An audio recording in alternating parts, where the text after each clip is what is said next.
बेटियां वाकई अल्लाह की रहमत होती हैं। इस वीडियो में एक बेटी अस्पताल के बेड पे पड़े अपने वालिद को अलविदा कह रही है और वालिद आगे से कह रहा है कि बेटी हमेशा खुश रहो। किसको मालूम था कि ये बाप और बेटी की आखिरी अलविदा होगी और उसके बाद ये दोबारा कभी नहीं मिल सकेंगे। हमारे पंजाब का एक इलाका है शुजाबाद के बिल्कुल करीब ही राजा राम में एक बड़ा ही अफसोसनाक वाकया पेश आया और ये एक ऐसा वाकया है जिसने सबको हिला के रख दिया है और बाप और बेटी की जो लाजवाल मोहब्बत है उसको मजीद तकवीत मिली है इस वाक़े से। और आप ये वाक़या सुनने के बाद अंदाज़ा लगा सकेंगे कि बाप और बेटी की मोहब्बत क्या होती है और वालिदैन की परेशानियों को, वालिदैन की तकलीफ़ों को, वालिदैन की आजमाइशों को, माँ बाप की ख़ास तौर पे तकलीफ़ को जिस तरह से कोई भी बेटी समझ सकती है, जो तकलीफ़ एक बेटी को होती है वो शायद बेटे को नहीं हो पाती। और इसीलिए अल्लाह ने बेटियों को रहमत करार दिया है और बेटों को नेमत कहा गया है।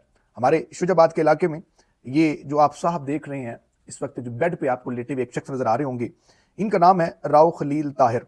ये वहीं राजा राम के इलाके में, शुजाबाद के इलाके में वहाँ के ताजर रहनुमा हैं, मार्केट है, वहाँ के सारे मामलात ये देखते हैं और ये काफ़ी अरसे से जिगर के आर्जे में मुब्तला थे। इनको बताया गया कि आपके जिगर की पेवंदकारी होगी, उसके बाद जाके शायद आपको शिफा मिल सके और फिर इनका ऑपरेशन होता है जिगर की पेवंदकारी के हवाले से।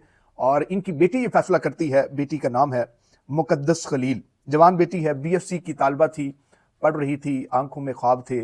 और बेटी जब अपने बाप को तकलीफ में देखती है तो बेटी से रहा नहीं जाता, बेटी ये फैसला करती है कि मैं अपने बाप को अपने जिगर का टुकड़ा दूंगी और ऑपरेशन होता है। बेटी अपने 60% जो उसका जिगर का जो एक अतिया इसको कहते हैं कि वो अतिया करती है अपने बाप को, अपने फादर को, और जनाबे वाला ऑपरेट हो जाता है। एक दिन गुजरता है और बेटी की तबीयत खराब होती है और बेटी इस दुनिया से रुखसत हो जाती है, जबकि बाप अब सेहतयाब हो चुका है, बाप ठीक हो चुका है। लेकिन जिस बेटी ने अपने बाप को जिगर का वो टुकड़ा दिया वो बेटी अब इस दुनिया में नहीं रही, उसका नमाज जनाजा अदा कर दिया गया है। और इस वीडियो ने, इस वाक़े ने मुझे भी बड़ा हिला के रख दिया है और मेरे माइंड में बेटियों की जो इज्जत एहतराम है वो और बढ़ गई है कि बेटियां वाकई ही अल्लाह की रहमत होती हैं। शायद बेटा इतना बड़ा कदम ना उठा पाता, बेटा शायद उसका इतना दिल गुर्दा ना होता कि मैं अपने बाप को जिगर का टुकड़ा देता हूं, लेकिन बेटी ने अपनी बेलोस मोहब्बत में, अपनी बेलोस वफा में अपने बाप के साथ उसने ये फैसला किया कि मैं अपने बाप को जिगर का टुकड़ा दूंगी, चाहे इसके कुछ भी कॉन्सिक्वेंसेस हों। उसने अपनी जान की परवाह नहीं की, उसने ये परवाह नहीं की कि मुझे कुछ हो सकता है, मैं या मेरी जिंदगी जा सकती है। उसने अपने बारे में नहीं सोचा, बल्कि बेड पे पड़े अपने उस मरीज बाप के बारे में सोचा कि शायद मेरी वजह से मेरा बाप बच जाए, मेरे बाप की जिंदगी बच जाए। और उसने इतना बड़ा फैसला किया और अपने जिगर का 60% हिस्सा अपने बाप को अतिया किया। बाप अब सेहत सलामती वाली जिंदगी गुजार रहा है, बाप रिकवर कर चुका है, बाप ठीक हो चुका है। लेकिन बीएससी की जो तालबा है, मुकद्दस उसका नाम है, वो अब इस जाने फानी से कूच कर चुकी है और उसने अपनी जान दे दी अपने बाप की जान बचाने के लिए। और इसलिए कहते हैं कि बेटियां बाप का जिगर होती हैं, बेटियां वाकई ही अल्लाह की रहमत होती हैं। और हमारे आखिरी पैगंबर हज़रत मोहम्मद मुस्तफ़ा सल्लल्लाहु अलैहि वसल्लम ने भी बेटियों की परवरिश, बेटियों की तालीम और तरबियत पर बड़ा जोर दिया। बहुत वाज़ेह अहकामात थे उनके। एक हदीस आपके सामने रखने जा रहा हूँ, उसके बाद आपसे इजाज़त चाहूँगा।